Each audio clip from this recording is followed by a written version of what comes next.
이제 그리스도의 군사의 자세를 모두 마치고 오늘부터 축복의 통로, 듣고 말하기, 즉 주님의 음성을 듣고 주님의 뜻만을 말하는 그런 훈련에 대해서 함께 살펴보고자 합니다. 첫 번째 시간입니다. 크게 세 챕터로 되어 있는데 방언과 통로 그리고 통교로 되어 있습니다. 방언이란 뭐냐? 또 가라사대 너희는 온 천하에 다니며 만민에게 복음을 전파하라. 믿고 세례를 받는 사람은 구원을 얻을 것이요 믿지 않는 사람은 정죄를 받으리라. 믿는 자들에게는 이러한 표적이 따르리니 곧 저희가 내 이름으로 귀신을 쫓아내며 새 방언을 말하며 뱀을 집으며 무슨 독을 마실지라도 해를 받지 아니하며 병든 사람에게 손을 얹은즉 나으리라 하시더라. 많은 사람들이 이제 이렇게 믿는 사람에게 이런 표정이 나타난다 그러니까 나도 그랬으면 좋겠다. 저도 마찬가지고요. 그렇지만 모든 사람에게 이런 것들이 능력이 나타나지는 않습니다. 그건 뭐냐면 그 능력이 나타나야만 하는 그런 상황이 있어야 되고 또 하나는 그것을 받을 만한 그릇으로 준비되어야만 하나님께서 허락하시는 거죠. 이 말씀 보고선 또 한번 실험해 본다고 일부러 독사에게 물려본다든가 이러시면 안 되는 거예요. 그건 어리석고 어린아이의 모습입니다. 주 예수께서 말씀을 마치신 후에 하늘로 올리우사 하나님 우편에 앉으시니라. 그러므로 방언을 말하는 자는 통역하기를 기도할지니 내가 만일 방언으로 기도하면 나의 영이 기도하거니와 나의 마음은 열매를 맺지 못하리라. 이제 방언을 하시는 분들도 있고 방언을 하지 못하시는 분들도 있을 텐데 여기서 이제 그것을 정리해 주는 겁니다. 방언으로 기도한다. 이 방언은 천국의 언어라고도 할 수 있는데 이제 일단 우리가 내는 소리 있잖아요. 그래서 어떤 분들은 랄랄라라로 연습을 시작하라고 말씀하는데 이 소리하고 그 방언의 영의 소리, 그 안에 담겨 있는 영의 소리는 좀 다른 거예요. 저도 예전에는 오늘날 우리가 쓰는 언어처럼 하나의 단어들이 어떤 의미가 있는 줄 알고서 방언도 마치 언어를 하듯이 그렇게 되는 줄 알았어요. 근데 그것이 아니고 방언은 소리가 똑같을지라도 그 속에서 내는 영의 소리는 다르다는 겁니다. 통변하시는 분들 얘기 들어보면 확실히 그렇죠. 그래서 방언의 핵심은 내는 소리에 있는 것이 아니라 그렇게 방언을 하고자 할 때 우리 안에 있는 영이 기도한다 이렇게 생각하시면 되겠습니다. 그래서 그 영과 여기서 나의 마음은 열매를 맺지 못한다. 여기서 이 마음은 혼의 영역, 우리의 의식하고 있는 정신의 영역, 우리가 육체를 이제 살아갈 때 필요한 혼의 영역에서 마음이라고 표현하고 있는 겁니다. 그러니까 아직 이긴 자가 되지 못한, 이근 열매가 되지 못한 분들은 영과 혼이 일치하지 못하는 거예요. 그래서 삼분설 따라서 영과 혼이 마치 따로 노는 것처럼 그렇게 되는 것이고, 이제 이긴 자, 이근 열매가 되면 영과 혼이 하나가 되는, 그래서 이분설이 맞다라고 다른 곳에 설명이 되어 있습니다. 그래서 영이 기도할 때 이 마음 또한, 즉 우리의 정신과 생각과 또 우리의 마음은 하나님께 또 따로 하나님을 집중하면서 주님께 기도를 하는 거예요. 그럼 때로는 이제 영의 그 내용과 영의 기도 내용과 혼의 기도 내용이 일치하지 않을 수도 있겠죠. 초창기에는. 근데 이제 나중에 하다 보면 이제 점점 훈련받고 영과 혼이 서로 이렇게 소통하게 되면 내 영과 혼이 일치하게 되면 한 목소리로 주님이 원하시는 기도를 할 수 있겠죠. 그러면 어떻게 할꼬? 내가 영으로 기도하고 또 마음으로 기도하며, 이게 그 내용이에요. 영과 혼이 같이 이렇게 기도하는 그런 모습, 그게 방언 기도를 하는 거죠. 내가 영으로 찬미하고 또 마음으로 찬미하리라. 그렇지 아니하면 내가 영으로 축복할 때 무식한 처지에 있는 자가 내가 무슨 말을 하는지 알지 못하고 내 감사에 어찌 아멘하리요. 즉 방언으로 영이 막 축복하고 있는데 여기서 무식한 처지에 있다는 것은 무식하다는 개념보다는 이제 알아듣지 못하는 것을 말하는 거죠. 그래서 방언을 통변하지 못하면 그 영이 축복하고 있는데 무슨 축복하는지 몰라서 내 감사에 어찌 아멘 하겠느냐 이거죠. 너는 감사를 잘 하였으나 그러나 다른 사람은 덕 세움을 받지 못하리라.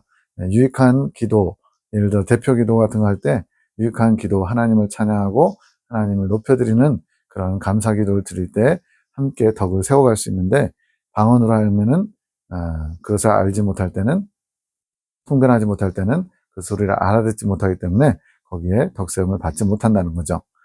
내가 너희 모든 사람보다 방언을 더 말함으로 하나님께 감사하노라. 지금 이런 말씀을 하는 이유는 고린도 교회에 방언을 여기저기서 하다 보니까 서로 내 방언이 더 훌륭한 것처럼 목소리를 막 높이는 일들이 있었나 봐요.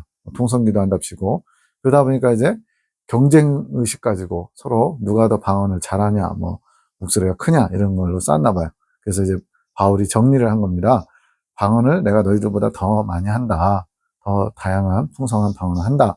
그러므로 너희는 방언할 때 한 사람이 방언하고 있을 때 통변하는 자가 없으면 그것이 많은 사람이 유익을 주지 못하니까 통변하기를 힘써야 되고, 또 하나는 이쪽에서 방언을 해서 하나님의 뜻을 나타냈는데 다른 데서 또 방언으로 하나님의 뜻이 나타나면 먼저 하던 사람은 멈추고 그 사람이 충분히 하나님의 뜻을 나타낼 수 있도록 기다려주라, 이런 식으로 정리를 합니다. 그렇지 않으면 이제 중구난방되면서 질서가 어지럽혀지고 주님의 교회가 시끄럽게 되겠죠.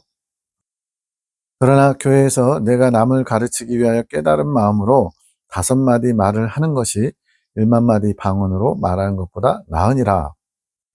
이 표현 때문에 방언이 뭐 별로 의미 없다, 방언 안 받아도 얼마든지 구원받는데 지장 없다 이러면서 방언을 홀대하고 무시하는 게 있을 수 있는데, 여기서의 초점은 방언이 필요 없다는 게 아닙니다.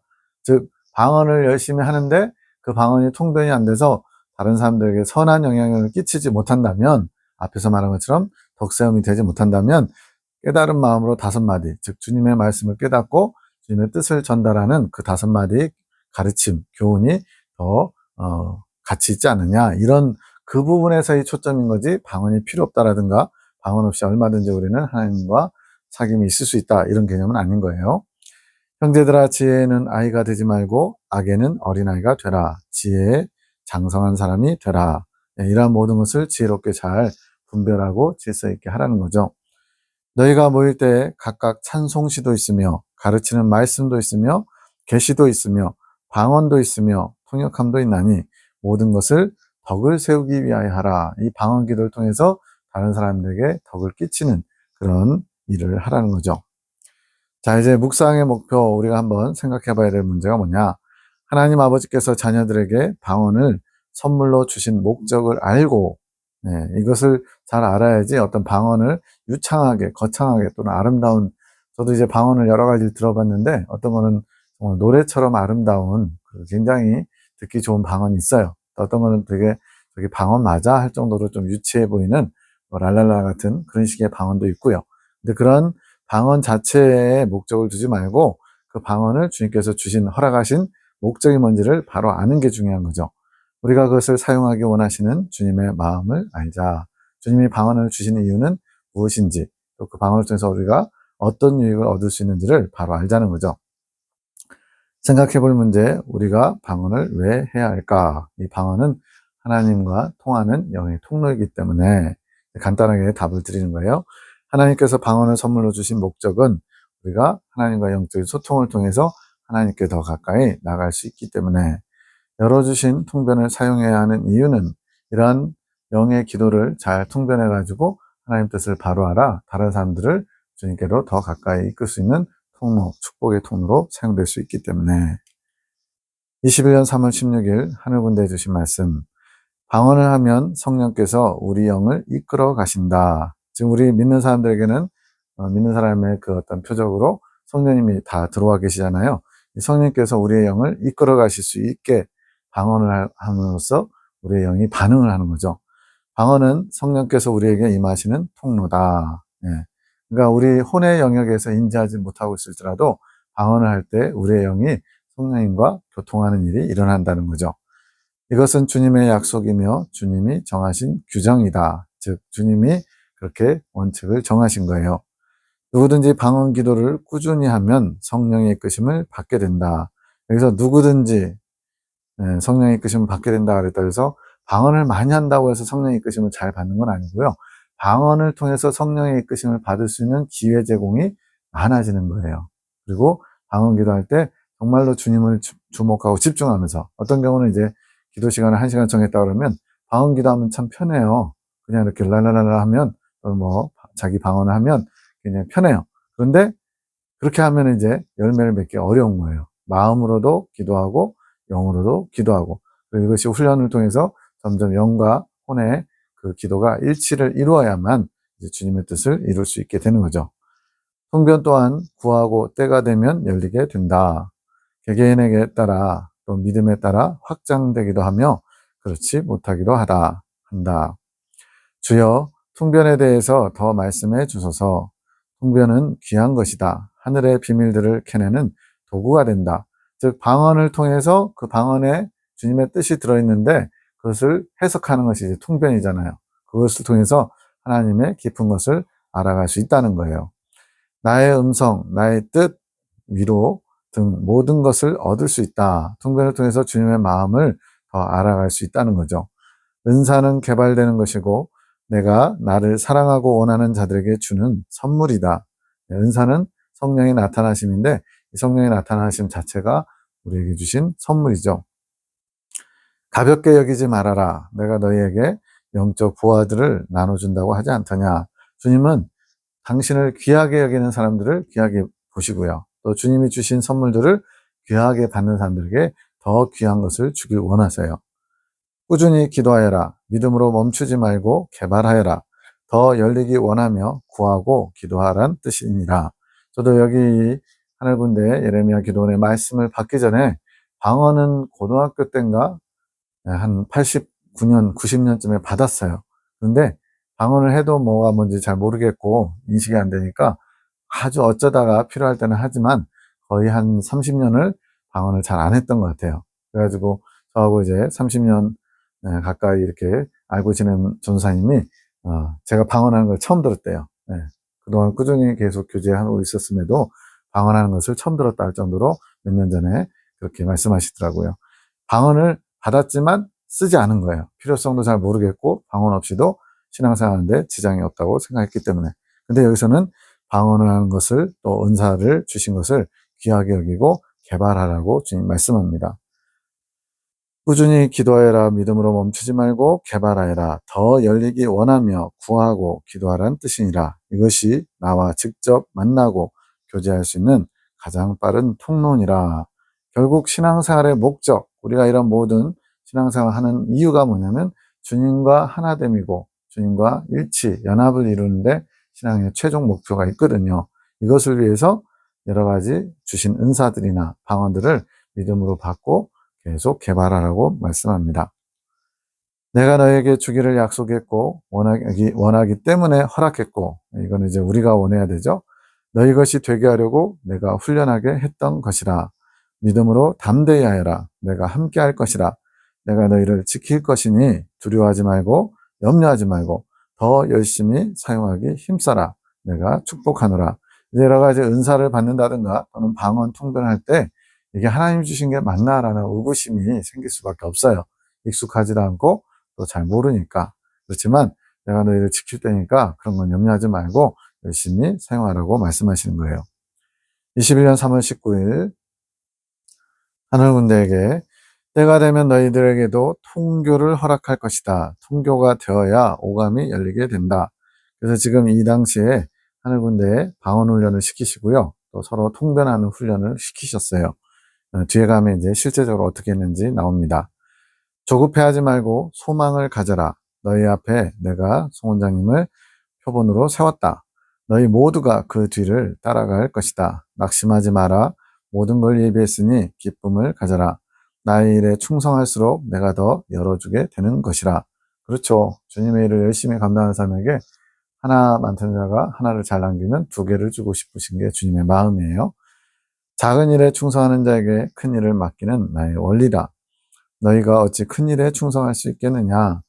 뭐 큰 일꾼 큰 사발 뭐 이런 말도 있는데 우리가 큰 일꾼이 되고 싶어도 우리의 역량이 안 되는 거죠. 왜? 죄와 정욕에 지배받는 연약한 인간이기 때문에. 그래서 주님께서 큰 일에 충성할 수 있도록 내가 나의 것으로 채워주는 것이라. 항상 주어진 것에 충성하여라. 너희가 원하는 통교가 더 빨리 열리게 하는 통로인 것이다. 너희가 원하는 통교. 이제 방언을 하면 이제 그 방언의 의미, 뜻을 알기 위해서 통교가 필요한데 그 통교가 더 빨리 열리게 한다. 즉 주님의 것을 더 끌어올 수 있는 하늘의 보화를 캐내올 수 있는 통로가 된다는 거죠. 방언, 통변, 기도 훈련을 하고 기도할 때 주신 메시지 메모에서 나누게 하신 이유. 21년 5월 15일 아침 기도 시간에 주신 메시지. 성령님 임재해 주세요. 저는 너무 간절히 원합니다. 제게 기름 부어 주세요. 저희 모든 삶을 성령님께 드리고 싶습니다. 우리도 이 고백을 진심으로 할 수 있으면 얼마나 좋을까요? 저희 삶을 이끌어 주세요. 성령님은 인격적이신 분이어서 우리가 그분을 인격적으로 청해야 한다. 인격, 그러면 이제 사람의 격, 이런 의미인데, 여기서 인격이라는 건 왜, 하나님을 왜 인격이라고 하냐? 인격이라는 말은 지정의를 가졌다는 표현으로 생각하시면 됩니다. 즉, 하나님의 지정의를 그 형상을 따라 우리 인간을 만들었잖아요. 그래서 우리 인간이 가진 인격이 바로 또 하나님의 인격이기도 한 거죠. 지정의 세 가지 가지고 있는 것이 인격적이라는 거죠. 인격적이라는 것은 인격을 가지고 계시다는 것이고, 한 인격체로 의식하며 만나주시기를 청해한다는 것이다. 왜 이런 말이냐면, 이제 여호와의 증인 같은 경우는 성령님을 하나님으로 인정하지 않고 하나님의 권능, 능력 이런 것 정도로 치부한다는 거예요. 그래서 인격적인 하나님, 지정의를 가지신 분, 생각도, 지성도, 감정도, 의지도 있으신 그런 하나님이 아니라 어떤 능력의 나타남을 성령으로 생각한다는 거죠. 그런 분이 아니라는 거예요.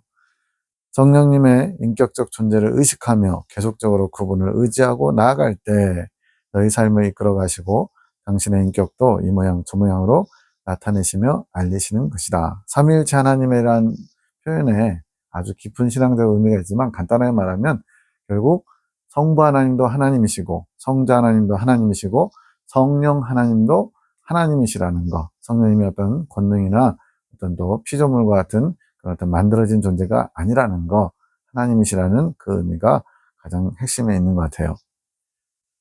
그러다가도 너희가 소홀히 하면, 성령님을 홀대하면, 성령님을 별로 이렇게 청하지 않고, 성령님 가만히 계세요. 내가 알아서 할게요. 이런 식으로 하면 숨어 계시듯이 잠잠히 계시고, 더 이상 너희가 그분을 모시지 않고 어둠 가운데 거하면 떠나시기도 하는 것이다. 그래서 이제 가라지 이단 교주들이 처음에 예수님 영접하고 높이 성장하다가 교만에 빠지고 호리와 이선에 빠져서 성령님을 홀대하면서 점점 자기 마음대로 하다가 타락해버려서 주님께서 성령님께서 떠나버리신 거예요.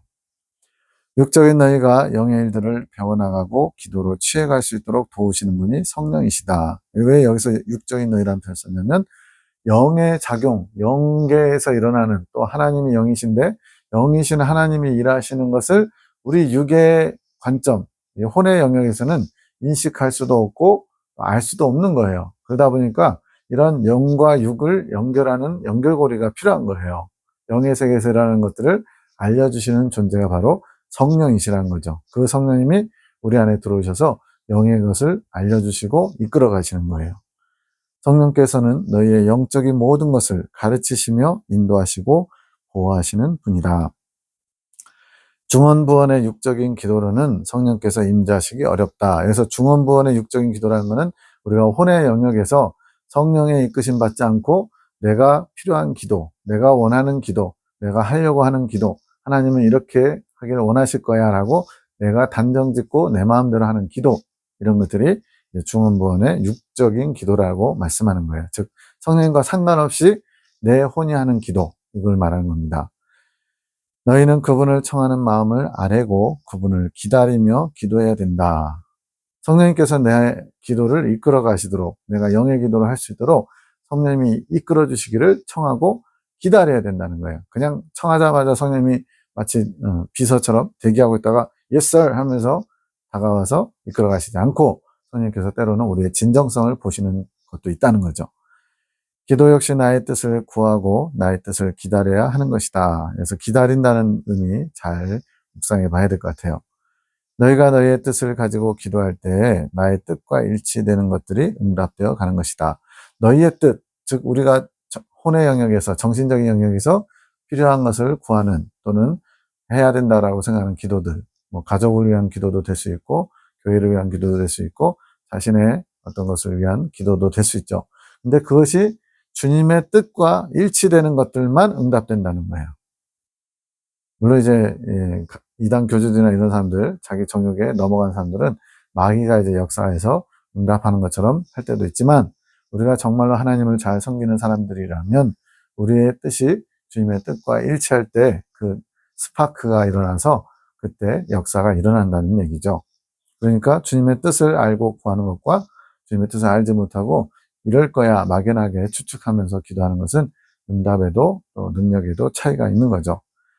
특별히 방언으로 말하기를 힘써라. 방언은 육적인 너희가 영적인 것과 교통하는 수단이다. 네. 그래서 방언을 영적인 것과 교통해야 된다. 육적인 나는 주님과 영적인 소통을 이루기 어려운 거예요. 성령님의 이끄심을 잘 보기 어려운 거예요. 그래서 방언을 통해서 나의 영이 하나님께 소통할 수 있도록 나아가게 내가 혼의 영역에서 방언을 하는 거죠. 그러면 이제 나의 영이 하나님께 한 발 나갈 수 있는 거예요. 방언으로 기도할 때 성령의 임재함이 더하는 것이다. 성령께서 더 활발히 역사하실 수 있도록 통로를 내어드리는 거죠. 하지만 마음이 함께하지 않는 방언 또한 중언부언의 기도인 것이다. 성경에서 중언부언 하지 말라 그러죠. 이거는 반복해서 기도하지 말라는 개념이 아니죠. 우리가 40일 작정기도, 무슨 교회 어떤 큰 일을 위해서, 어떤 행사를 위해서 작정기도를 몇십 일씩 하다 보면 매일같이 같은 제목 가지고 기도하잖아요. 그럼 그게 중언부언의 기도라는 게 아니고, 여기서 중언부언의 기도라는 것은 마음에 정말로 믿음을 가지고 또 주님의 뜻이 이루어지를 간절히 원하는 소원함이 없이 그냥 형식적으로 입으로만 하는 기도, 그런 것들이 이제 중언부언 기도예요. 즉 믿음 없이 하는 기도, 그냥 뺐으면 이루어질 것처럼 생각하는 그런 기도, 이런 것들이 중언부언의 기도죠. 믿음의 동반, 수반되지 않으면 그것은 중언부언의 기도가 되는 거예요. 근데 마음이 함께하지 않는 방언, 그러니까 방언을 하는데 마음으로 혼적인 영역에서 그냥 주님도 생각하지 않고 오히려 막 집세 걱정하고 다음 달에 무슨 지출될 거 생각하고 이러면서도 방언한답시고 할 수 있거든요. 그런 경우는 중언부언 기도와 같이 주님께 상달되지 않는다는 겁니다. 즉 영이 기도할 때 혼도 같이 하나님께로 집중하면서 나아가야 그 기도를 주님 받으신다는 거예요. 무엇이든지 너희의 뜻대로 하지 말고 나의 정한 뜻이 무엇인지 아는 것이 지혜인 것이다. 지혜는 뭐냐? 하나님의 마음을 아는 것, 주님의 마음을 아는 것이 지혜, 여호와를 아는 것이 지혜입니다. 세상에 법이 있듯이 하늘나라에서도 법칙 아래 모든 것이 운행되어 가는 것이다. 우리가 착각하지 말아야 되는 게 하나님은 전지전능하시다 해가지고 그냥 뭔가 슉슉 다 이루어지는 것처럼 착각할 때가 있어요. 그래서 철학자 중에 어떤 사람은 하나님, 전지전능하신 하나님도 딱 한 가지 못한대요. 그게 뭐냐면 하나님 스스로를 죽이는 거는 못한다. 이 궤변 같으면서도 그냥 한 번쯤은 생각해 볼 만한 거예요. 여기서 하나님 스스로 자살? 하나님은 영이신데 자살은 어떻게 일어나는지 모르겠지만 어쨌든 이런 건 못한다. 그렇다고 해서 하나님은 전지전능하신 분이 아니냐? 그게 아니죠. 여기서 하나님이 정하신 어떤 영적 질서라는 게 있는 거예요. 하나님의 원칙. 예수님이 왜 십자가에서 죽으셔야 됐어요? 주님께서 정하신 그 법칙이 뭐냐면 피 흘림이 없이는 사함이 없다. 하나님이 정하신 절대 명제입니다. 바뀌지 않는 거죠. 그런 것 때문에 누군가가 육체를 입고 이 땅에 오셔서 속죄제물로서 피를 흘려 죽어야만 그 죄값을 해결할 수 있었던 거죠. 이렇게 하나님께서 스스로 정하심으로써 하나님도 어기시지 않는 그런 법칙들, 그게 하늘나라의 법칙이라는 거죠. 그래서 그 아래에 모든 것이 운행되어 가는 것이다. 성경을 읽을 때도 그런 것들을 눈여겨보아라. 하나님의 일하시는 방법, 방식들을 눈여겨보라는 거죠. 너희가 영적인 보화들을 취해갈 수 있는 방법들이 다 기록되어 있는 것이라. 하나님은 성경 안에 여러 가지 보화들을 숨겨놨는데 그런 것들을 잘 캐내는 방법이 뭐냐? 하나님의 방법, 하나님의 뜻을 알고 그것을 취해야 된다는 거죠. 그냥 무턱대고 성경을 1000번, 10,000번 읽는다고 해서 또는 외운다고 해서 취할 수 있는 게 아니라는 겁니다. 그것들을 발견하지 못하는 것은 그냥 읽어서 장수를 채우고자 급급해서 그러느니라. 그래서 교회에서 무슨 성경 통독대회, 또 뭐 성경 암송대회, 뭐 1년 동안 성경 많이 읽은 거 체크해가지고 상 주고, 이건 뭐예요? 성경 말씀을 그 자체를 귀히 여기며 주님의 뜻으로, 메시지로 받으려는 게 아니라 사람에게 보이려고 또 어떤 무리의 그 행동 그 방침에 협조하려는 그런 자세. 물론 그렇게 안 하는 것보단 낫죠. 그러나 이렇게 되면 성경 말씀을 아는 것이 액세서리처럼 되겠죠. 또 때로는 성경을 많이 읽었다고, 또 성경을 많이 외운다고, 또는 성경 많이 안다고 교만하게 되는 오히려 해가 되는, 독이 되는 일이 될 수도 있죠. 늘 말씀을 읽을 때도 너희 마음과 눈을 열어 나의 뜻을 보게 해달라고 성령께 의탁하며 읽어야 하는 것이다. 이걸 성경에서 뭐라고 그러냐면 성령의 조명하심으로만이 주님의 빛을 볼 수 있다는 거예요. 성경 속에 들어있는 하나님의 깊은 숨어져 있는 행간의 의미들, 그런 것들이 성령의 조명하심. 왜 그럴까요? 성령님이 공동 사람을 통해서, 인간을 통해서 기록하셨잖아요. 모든 성경은 하나님의 감동으로 된 것이다. 성령님께서 주체가 되시고 사람은 도구, 필기도구와 같은 도구가 되어서 기록한 것이기 때문에 성경의 저자는 성령님인 거죠. 그래서 그 저자의 의도를 파악하려면 그 저자가 하나하나 해설해주면 훨씬 더 쉽겠죠. 그래서 성령님께 너희의 마음과 눈을 열어 나의 뜻을 보게 해달라고 의탁하면서 읽어야 성경의 깊은 것을 알 수 있다고 말씀합니다.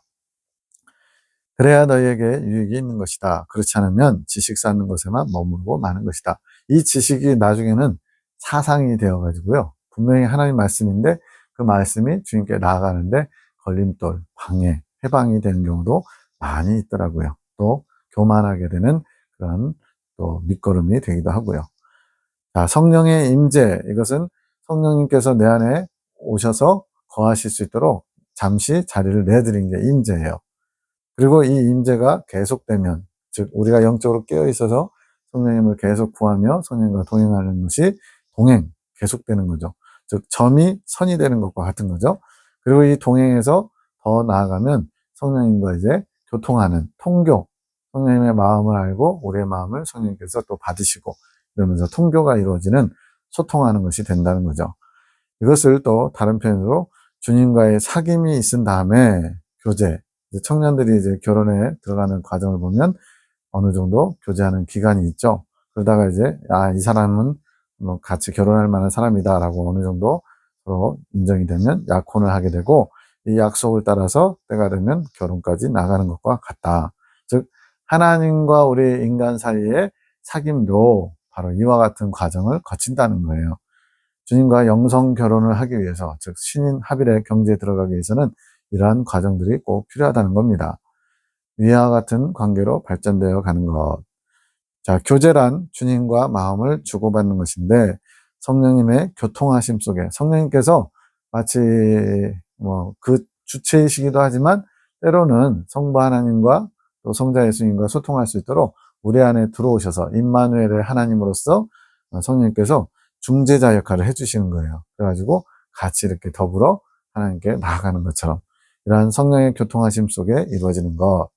방언을 하기 때문에 성령의 교통이 이루어질 수 있다. 뭐 방언 안 한다고 성령의 교통이 없는 건 아니지만 방언을 통해서 더 활발하게 성령님의 임재와 동행하심과 이끄심을 청할 수 있다는 거죠. 방언으로 기도를 많이 할 것. 그래야 성령의 교통하심이 활발히 이루어질 수 있음. 그래서 이 말씀들을 받은 다음에 제가 제 것으로 삼은 다음에 그 다음부터 이제 하루에 한 번씩 기도할 때마다 방언으로 많이 기도합니다. 그러면서 주님의 마음을 알 수 있게 된 주님과 교제가 이루어짐. 나와 사귐이 있어야 나의 신부가 될 수 있지 않겠느냐? 나와 마음을 나누는 교제도 없이 결혼이 이루어질 수 있겠느냐? 계시록에 나오는 어린 양의 신부 14만 4천 명, 교회 시대에 이긴 자들, 이분들이 어린 양의 신부, 즉 주님과 결혼을 이루어야 되는데 그걸 위해서는 교제가 먼저 있어야 된다는 거죠. 사귐이 있어야 된다는 거죠. 그럴 수는 없는 것이다. 너희 세상의 법칙도 그렇지 않으냐? 모형이다. 너희 세상인 모형 안에 나의 진리가 많이 담겨 있단다. 그러니까 이 세상에서 돌아가는 이치나 이런 것들이 하나님께서 정하신 영적인 원리, 법칙과 많은 부분에 교훈을 줄 수 있다는 거죠. 나와의 교제를 위한 노력을 많이 해라. 주님과 교제하는 것도 노력이 필요합니다. 왜 그럴까요? 우리는 주님과 교제하는 것 말고도 눈에 보이고 귀에 들리고 만져지고 또 일상생활이라는 게 있잖아요. 다른 사람들하고도 접촉해야 되고 그러다 보니까 눈에 보이지 하나님은 뒷전으로 가는 거예요.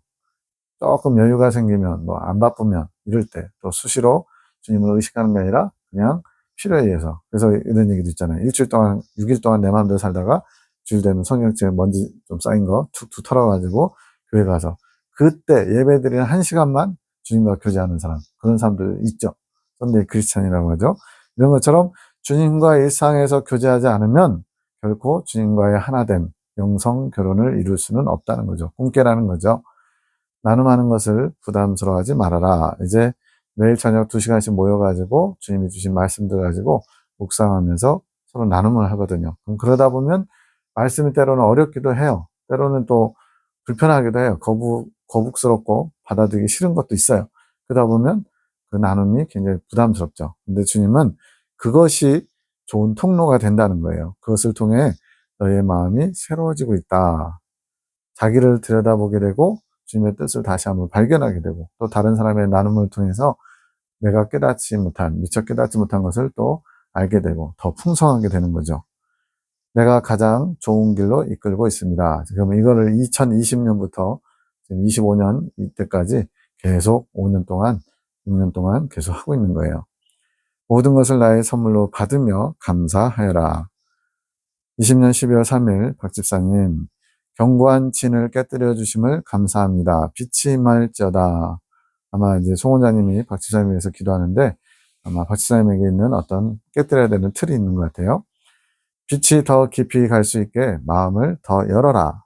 너를 깨뜨려야 내가 들어갈 수 있다. 깨어지는 만큼 내가 더 깊이 들어갈 수 있느니라. 우리는 이제 살다 보면은 상처 또는 안 좋은 기억들 이런 것 때문에 자기만의 어떤 성을 만들죠. 누군가에게 쉽게 열어주지 않고 갇혀있는, 스스로가 가둬버리는 그런 일들이 있죠. 그러다 보면 이제 마음의 문을 닫아버리면 주님께서 들어오고 싶어도 들어갈 수가 없는 거예요. 그래서 깨뜨려져야 된다. 네가 더 마음을 열어야 된다. 이렇게 말씀하시는 겁니다. 내가 내 마음 깊은 곳까지 임하고 싶구나. 깨어지는 만큼 내가 들어갈 수 있기에 내가 나의 종을 사용하여 너에게 격동케 하는 것이란다. 그래서 나의 종이란 건 송 원장님 통해서 어떤 책망이나 약간 그런 걸 받았나 봐요. 그래서 격동케 하는 거래요. 너는 마음보다 너의 생각으로 나에게 다가오고 있으니 너의 깊은 마음을 내가 만질 수 없는 것이다. 머리로 이제 주님은 이런 분이다라고 하면서 다가오고 있다는 거죠. 그래서 나는 너의 마음속으로 들어가기 원한다는 거예요. 내가 너를 흔들어 깨뜨려서라도 내가 내 마음 깊이 들어갈 수 있는 길을 만들고 싶구나. 깨뜨려지는 건 아프죠. 치부가 드러나거나 또 내 건드리면 안 되는 그런 부분들, 아킬레스건 같은 거를 건드린다는 것은 굉장히 고통스러울 수 있어요. 근데 그것이 망하게 하는 목적이 아니라 주님께서 더 깊이 들어올 수 있도록 깨뜨리는 작업이라면 우리가 그 목적을 안다면 그것을 용납할 수 있겠죠. 허락해 주겠느냐? 내 마음까지도 내 생각으로 박혀 있는 것들이 너무나 많다. 내 마음 안에 버려야 될 쓰레기와 같은 박혀 있는 생각들, 고착화 된 것들, 나중심적이지 않은 것들이 많다는 거예요. 20년 12월만 해도 아직 훈련을 많이 받지 못한 이제 시작점이기 때문에 그런 것들이 더 많았겠죠. 이 생각들이 나의 마음을 찔러 아프게 한다. 주님을 대적하는 것들이죠. 하지만 나는 너를 너무나 사랑하기 때문에 이것을 뽑아서라도 내 마음 가운데 들어가기 원한다.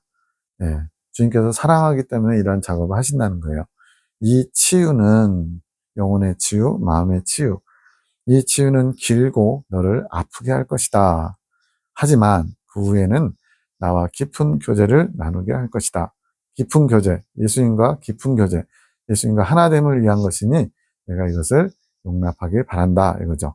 그래도 응해줄 것인지 물어보고 싶구나. 하나님은 전지전능하시니까 하나님 마음대로 하시면 되잖아요. 독재자처럼. 하나님 그렇게 안 하세요. 이게 바로 인격적이라고 하는 겁니다. 이렇게 내가 나에게 나의 뜻을 나타내었으니 화답해다오. 내가 그 화답을 받고 너에게 이 일을 시작할 것이다 라고 말씀합니다.